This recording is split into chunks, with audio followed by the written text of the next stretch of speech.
What means meditation for you? To do absolutely nothing and see all appearances and observe all appearances arising and then falling back into awareness, and then to see, to try and understand try not to use try.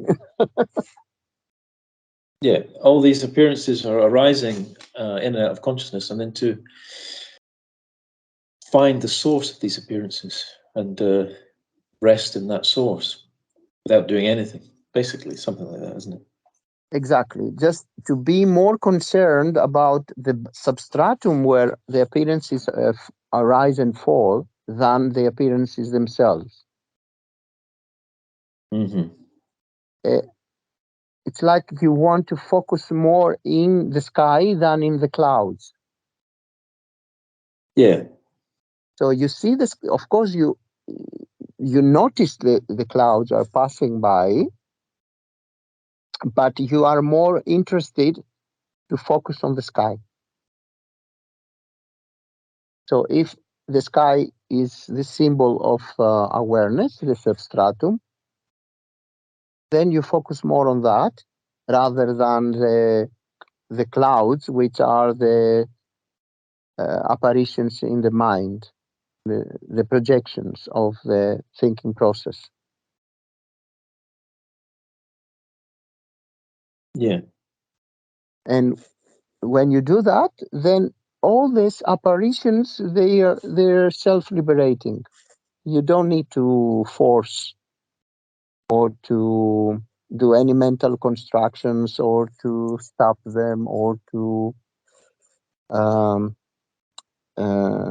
try to stop them or to try to give them any continuance or dissolution, because by themselves they will dissolve anyway. They will self-liberate. Yeah.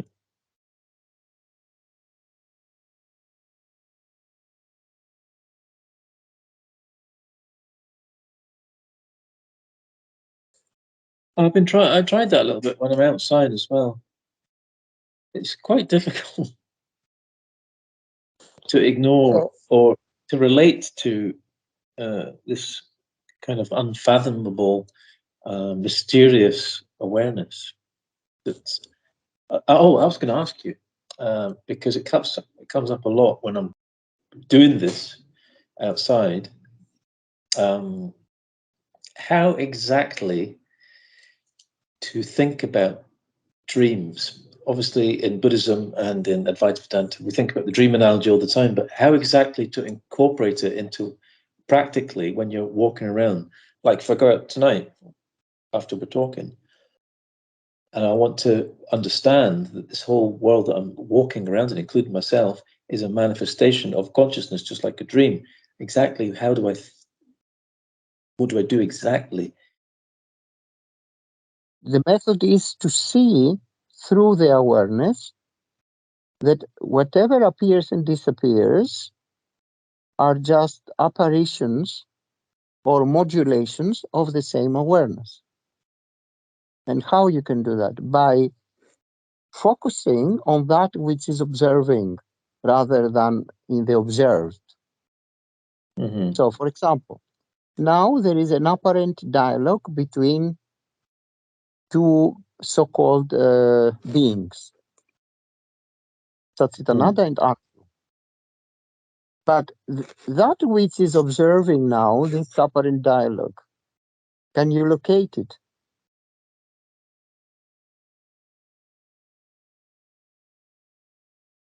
No. No. It cannot be located. So by becoming aware that what is observing, what is the witnessing consciousness of this apparent dialogue between two apparent beings, you have the ability gradually, sooner or later, to recognize that there is only that. Because without this Sakshi Chaitanyam or awareness or witnessing consciousness, there cannot be any transaction, there cannot be any apparition, any appearance or disappearance. So every apparent phenomenon or transaction or a thought or imagination or objects or the entire universe are just an observed thing. This observed thing is there because of the observer, not because of the observed thing. So what is observing this apparent dialogue, for example, now, is not a thing, and it cannot be located.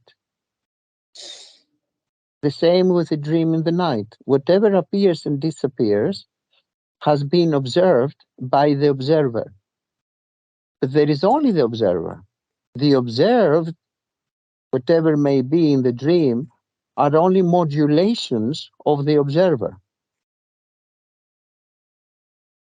So by doing this practice as often as possible, to focus on what is there as presence, sooner or later, you recognize, you become aware that everything appears and disappears only because of awareness.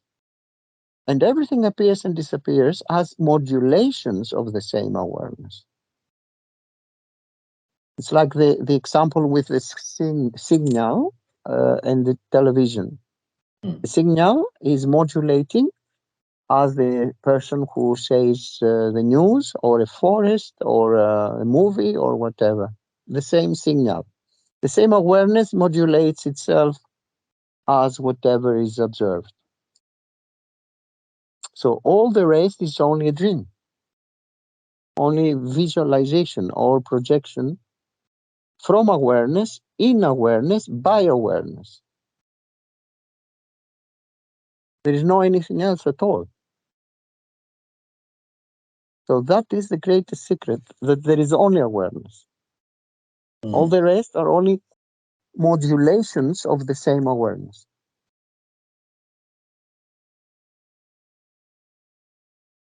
But it has to be recognized as often as possible in order to become a permanent recognition and conviction. Anyway, there is nothing else than that which you can call self-realization or enlightenment or moksha.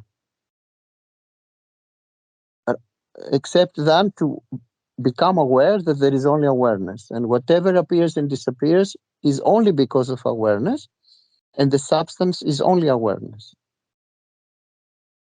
in itself.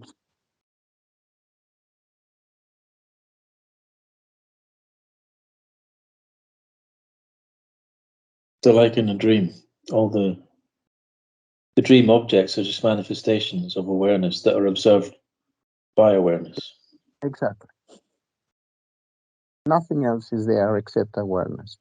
If you were to remove awareness, what can remain?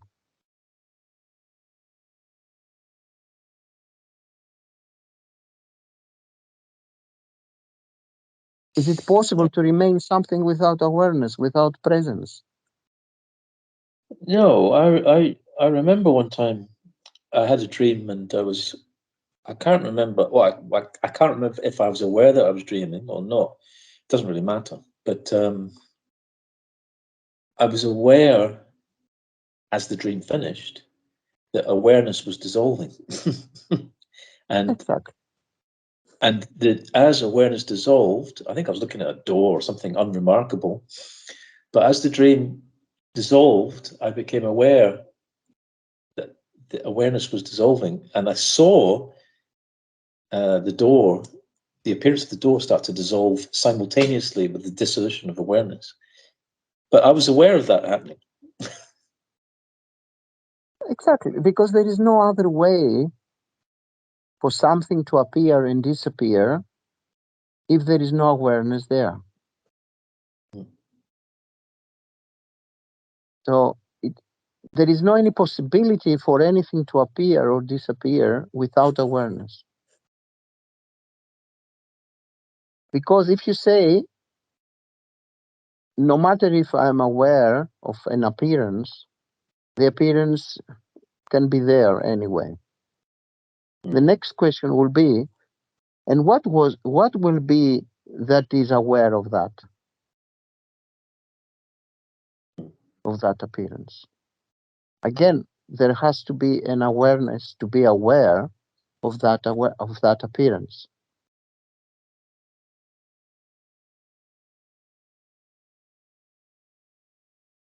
So the essence of everything that appears and disappears is only presence.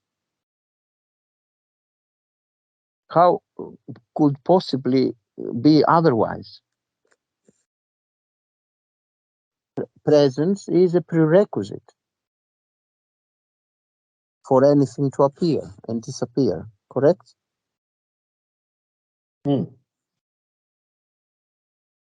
Is it possible to appear and disappear something without presence? No. No. Now, is it possible presence to be located somewhere?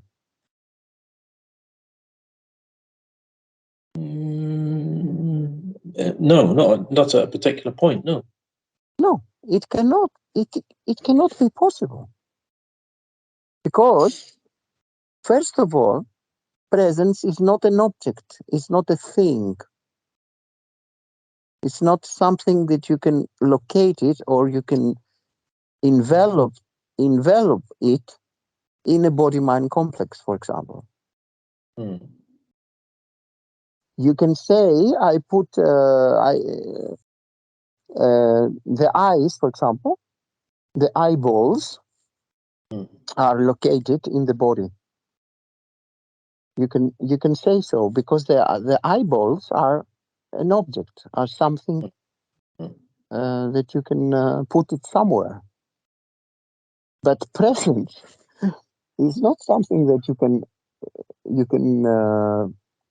imprison it somewhere. It cannot be imprisoned even in the entire universe. You understand? And presence also is not personal. It is impersonal. Presence cannot be personal. Cannot be the property of the body-mind complex or of the so-called person or individual identity. The individual identity is property sometimes of presence, not the other way around. So let's say Andrew cannot have property presence as property presence. Presence does not belong to Andrew. Andrew belongs to presence as an appearance. And because Andrew appears and disappears, it's not the truth. It's not something permanent, something real reality. Because in the deep sleep without dreams, is Andrew there? No. No. So how can Andrew be the boss of presence or awareness?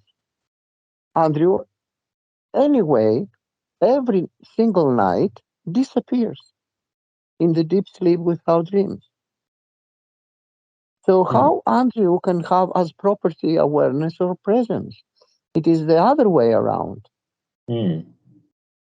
Andrew appears from time to time as an appearance, as an illusion, in presence, in awareness. All the rest is only a dream.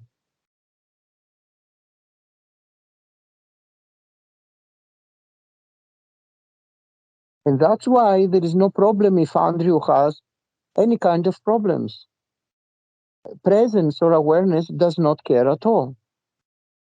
It's irrelevant. So no matter how much suffering the so-called Andrew has, or pain, or stress or worries or whatever, Mm-hmm. awareness or presence doesn't care at all. And it cannot be harmed by any means.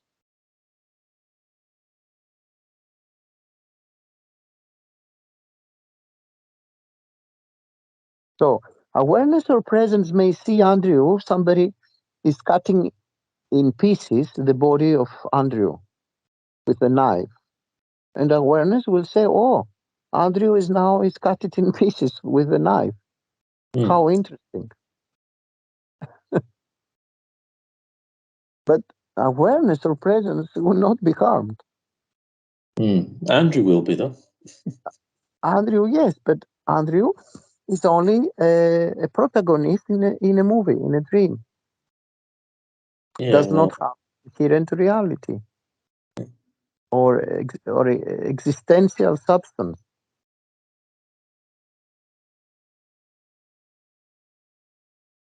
There is no such thing as Andrew or individual identity of any kind or any being of any kind.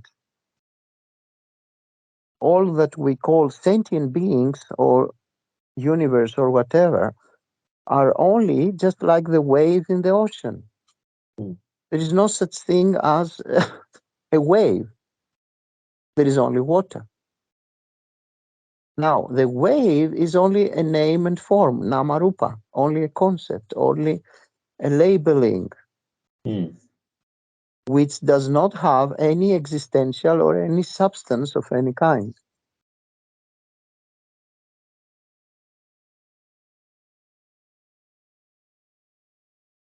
It's only a superimposition or a modulation of presence. The problem with this example is always the fact that the physicality of the body is it's like, for example, with gold and the gold ring. It's easy to understand that the ring is just a projection or a conception. There's no actual ring. But you think, well, there is gold though. But you know also there's no gold, because if you analyze further, you can find the gold just consists of the gold also has individual parts, and then those parts have parts, and so on and so forth. So you can mentally dissect, and there's nothing there. However, the physicality of things is like serves as an obstacle to that understanding that everything's just name and form. Yes, but where is this physicality in the deep sleep without dreams? Yeah, but it disappears. But in the normal waking life, the physicality is there, even though it's there as a concept, only as a project of the thinking process. But that's what makes it difficult for somebody like me. The fact that everything seems so solid and real, even though intellectually I can understand, yeah, well, it's just name and form. The physicality of things seems to oppose that. Yeah, but you say me, where is this me? It's nowhere to be found.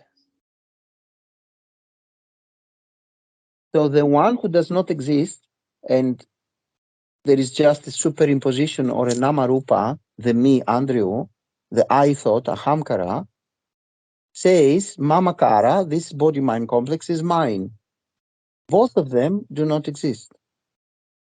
The physicality and the one who says, this is my body, my physicality, both of them do not exist. They cannot be found anywhere as a substance.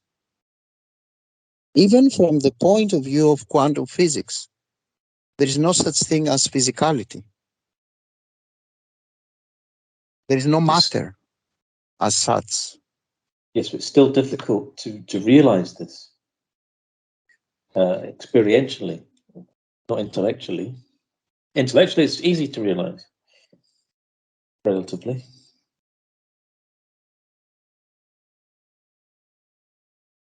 Yeah, but even the so-called solidity of the physical body is only an illusion.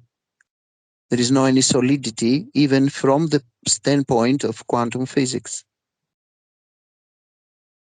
Yes, I know, but I'm saying despite that, it's still difficult to get the understanding. Still difficult for whom?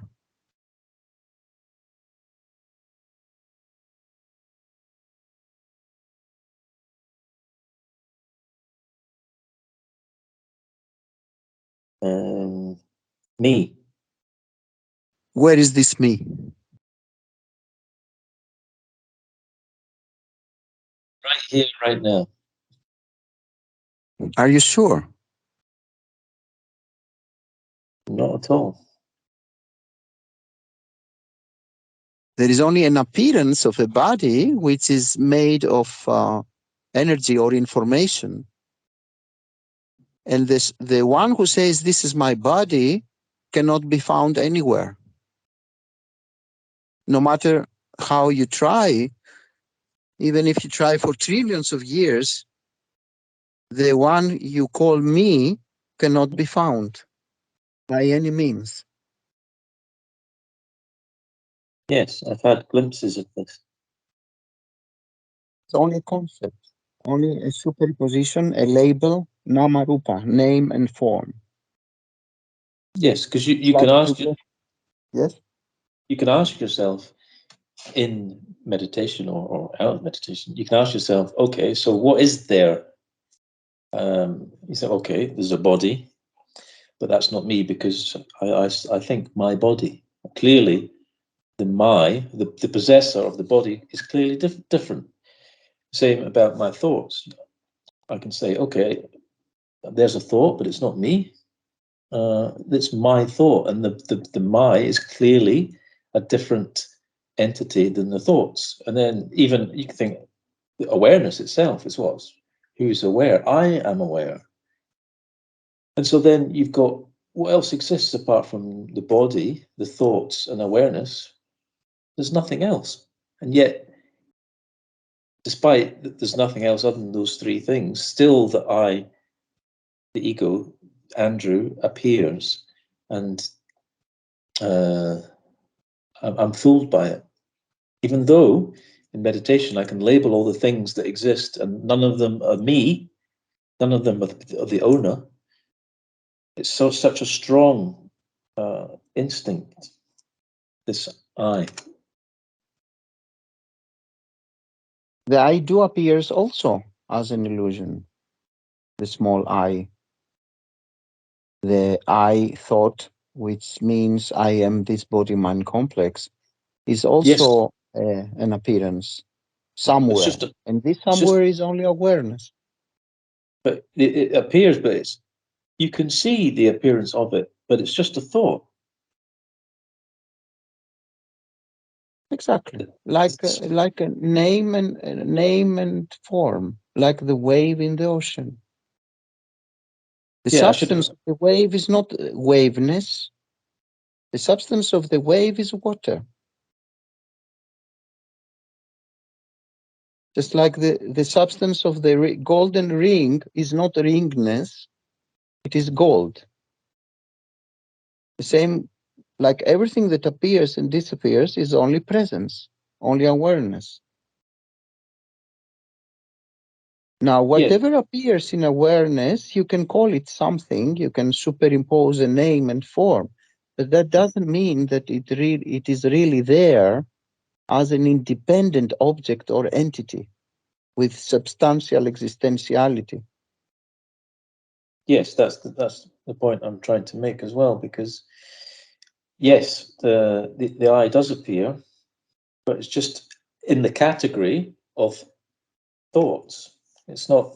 There's no separate independent person, as you just said, as an independent, self-existent thing that is the owner of awareness, the body, or thoughts. The Andrew is just a conception, and you can see that, or awareness can see that, but it's deepening that understanding, and when you're in meditation, that the I thought, it's difficult to see it. For me, in any way, it's difficult even in meditation to see the I thought for what it really is, just a thought. Needs practice, no? It needs a more constant seeing of the truth.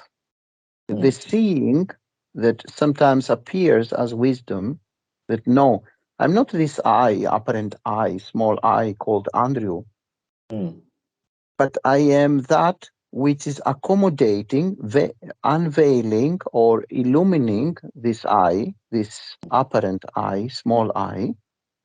I am that awareness, that which is accommodating, that which is aware of this small apparition as a small I. And exactly. by making this seeing as often as possible, in a mature state, this will become a permanent recognition and conviction.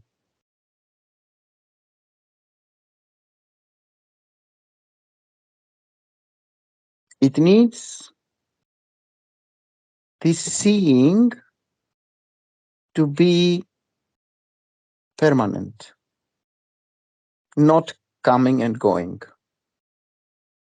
It needs to be a real deep conviction and recognition on a permanent basis.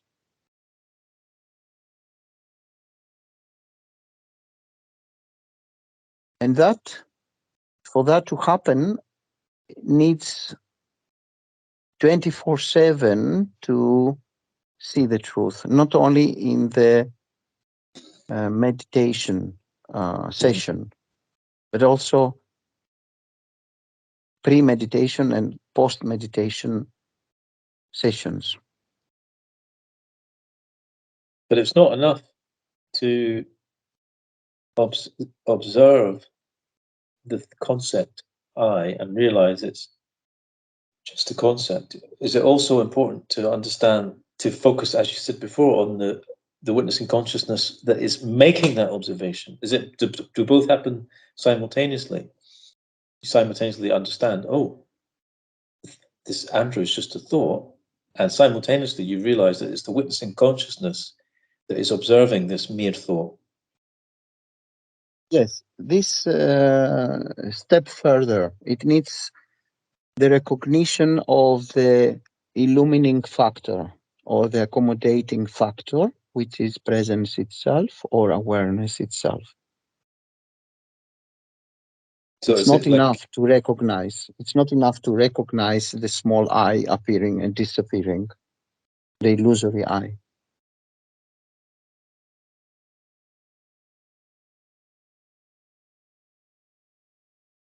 So is it something you do in stages? First of all, you realize, oh, the I is just a thought, just a conception. There's no real I. You focus on that, and then you extend. Later, you extend, or do you try and do both at once? It depends on previous sadhana from previous dream lifetimes. The maturity that the so-called somebody have achieved.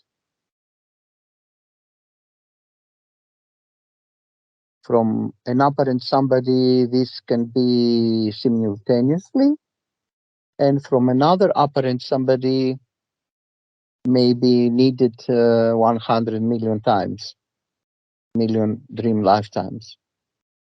It depends. Just 100 million.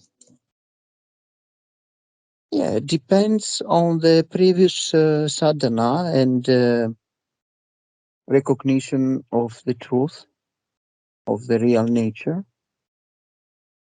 and what is the maturity achieved till now. It's like you have a kid like Mozart who is able to create a symphony very, very young, like 5, 6 years old. Mozart was able to construct and create a symphony, but not all kids have this ability. No. So others, they need just a reminder from a guru, an apparent guru, to enter this natural state of the truth. And others, they need millions of dream lifetimes to practice and to see the truth. Depends. There is no general rule.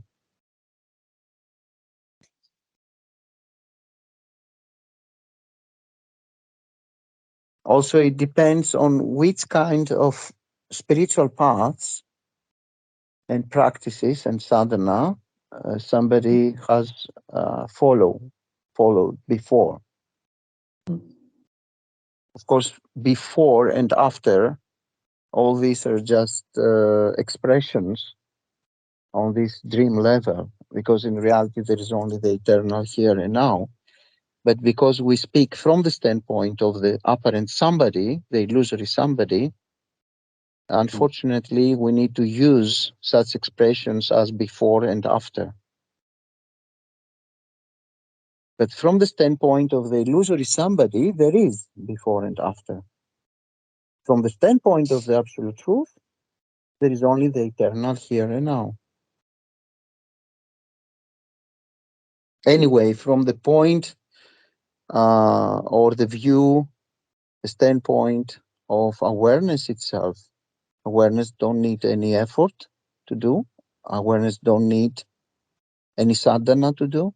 Awareness don't need to become self-realized or enlightened. It is already enlightened and self-realized. But the one who speaks about samsara and nirvana and self-realization or not, we have to use such expressions which are on the level of the dream via Vaharika reality.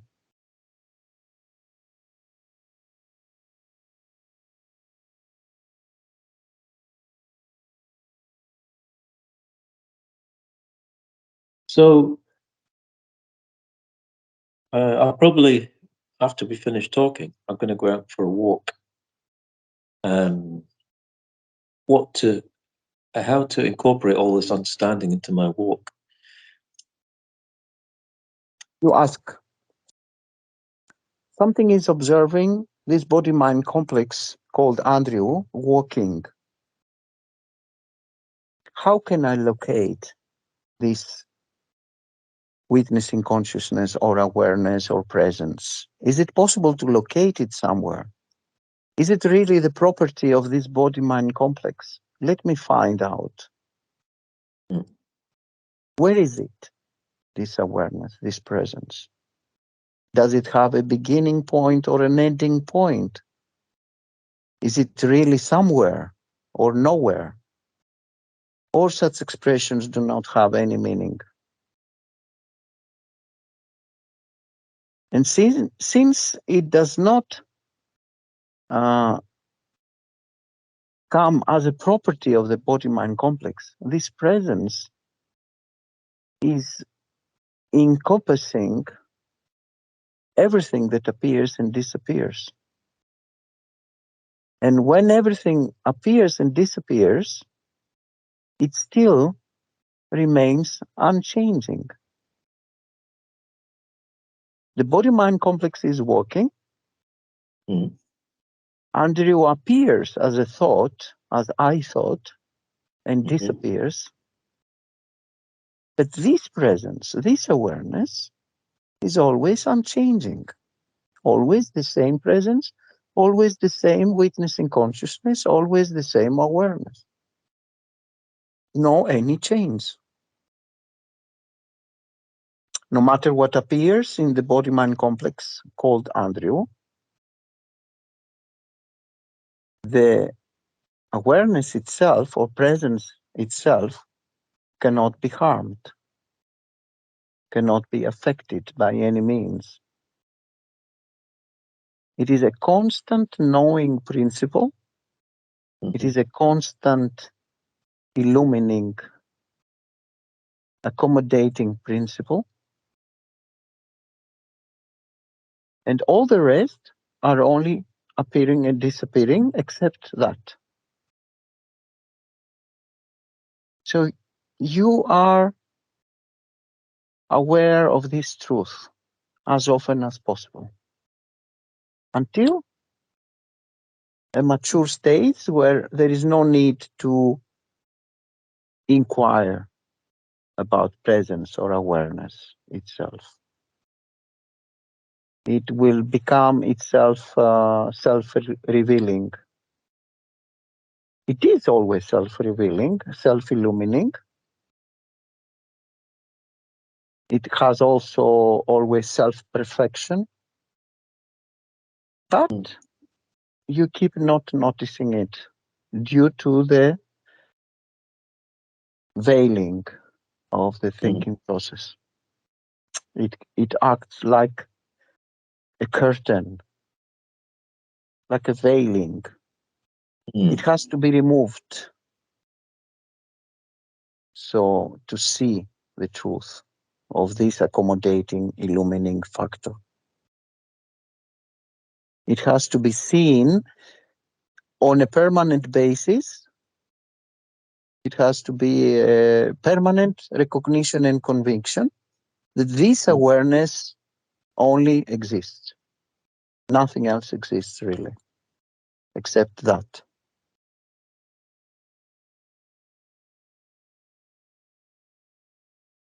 And if, for example, I go into a shop and I talk to somebody in the shop, is there a need to go any further than what you've just explained? For example, it could be helpful to think, it could be helpful to think this is just like a dream. I mean, in a dream, I can talk to somebody in a shop.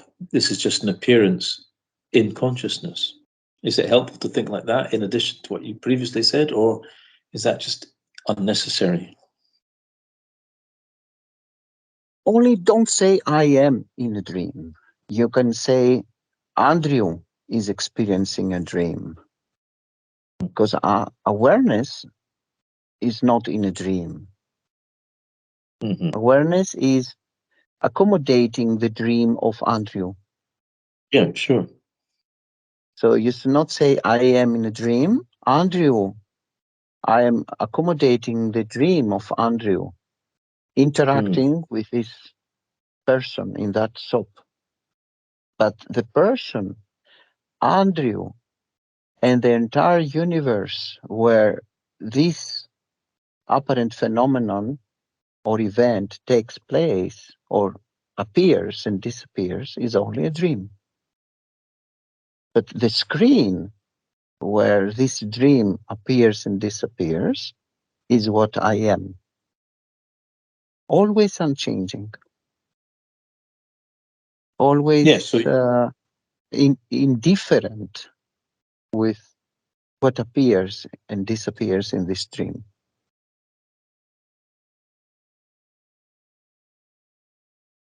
So you're relating to the screen, realizing the appearances are manifestations from the screen and not the screen itself. The manifestations or apparitions are not having any substance other than awareness presence itself. They don't have a different substance or a different essence of any kind. The one who is observing is the only reality. Yeah. The presence appears itself as the entire apparent universe and the apparent beings and the apparent objects and the apparent phenomena or events. Just like the waves in the ocean, they are just the substance of the water. They don't have the substance of a wave, or they don't have inherent existence as waves.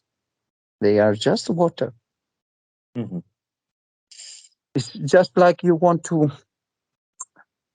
Andrew has let's say, a headache and goes to A the headache. doctor, a headache for a long time, and then goes to the doctor and says to the doctor, I have a headache. And then the doctor said, you can use this pill or this medicine to deal with this pain that you have. But in reality, the body or the head has the pain, isn't it? Mm. Not you. Mm. But it is that habitual tendency, whatever appears in the body, to say, I have this problem. Correct? Mm-hmm. Let's say there is another problem in the belly, and there is a pain in the belly or in the stomach. And you say, I have a pain. I have pain. You don't say the belly has a pain. Correct. And sooner or later, you become identified with the body. It's like you are driving the car to go to your job. Mm. And instead of saying, I'm driving the car, you say, I am the car. Yeah.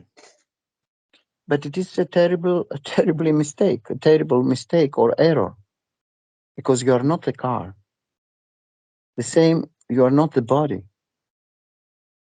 There is a usage of the body for transactions in this dream, but that doesn't mean that you are the body. The body is also useful in the dream state. There is a transaction in the dream body with other dream bodies. And in the dream state, you have this habitual tendency to believe that you are the body. Instead of saying in the dream, I see the body is transacting with other dream bodies, but I'm not this body. I am the consciousness which is accommodating this dream, this movie, and I'm not this body, this dream body. The same with the big dream of the so-called waking state. Instead of saying, I see this body-mind complex Andrew interacting with other body-mind complexes, you say, I am Andrew interacting with others. Mm. So it becomes such a strong habitual tendency that after it becomes terribly difficult to overcome.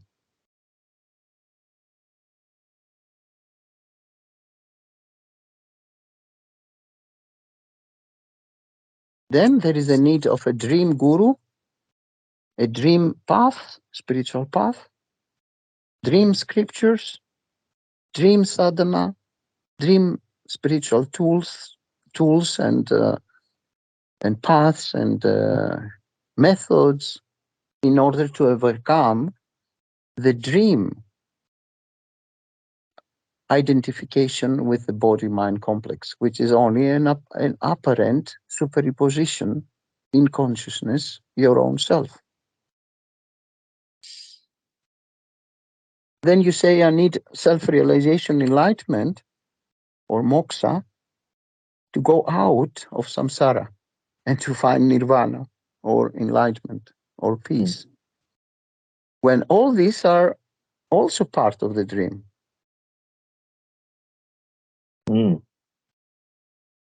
Samsara and nirvana are also part of the dream. There is no such thing as samsara or nirvana, except as concepts. When you identify with the body-mind complex, you are experiencing samsara. When you are disidentified with the body-mind complex, you are experiencing nirvana. Mm-hmm. Both of the experiences are states of the mind. And the mind is also an appearance in consciousness, in awareness presence. So all are modifications of the mind. All are states of the mind, such as the dream in the night. Nobody was there to hurt you in the nightmare, even though you have experienced pain. But then you wake up and you realize that it was just a nightmare. The same with the nightmares in the waking, so-called waking state of the big dream of life.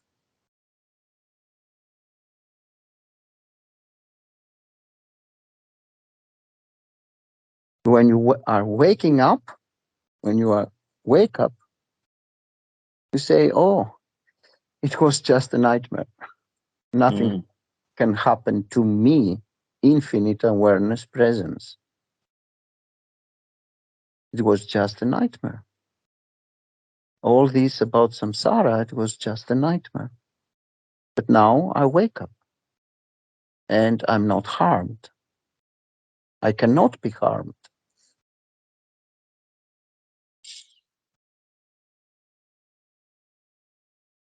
So samsara and nirvana are only states of the mind. Just like the dream state, the so-called waking state, and the deep sleep without dreams, all of these are just states of the mind. Awareness is always there in all these three states, the same, no change. It's only the substratum.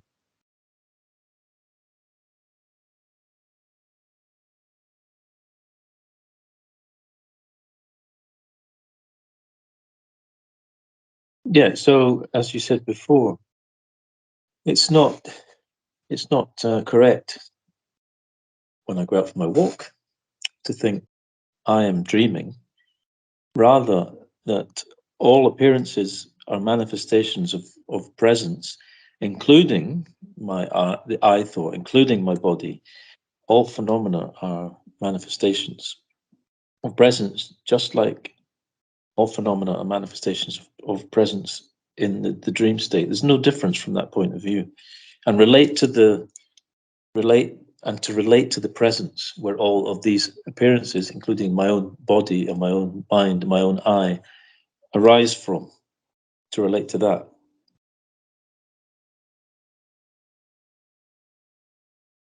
Rising and falling back like the waves in the ocean or the clouds in the sky. No difference for the ocean, for the water, if there are waves rising or falling down.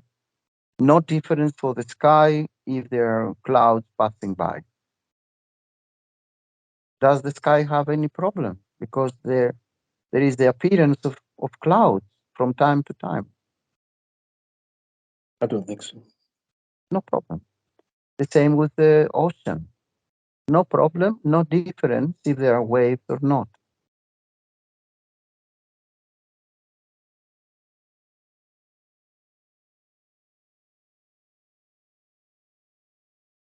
So if Adriu don't need to see something else, we can close for tonight. Okay. Thank you very much. So namaste and Namaste. good night. Good night.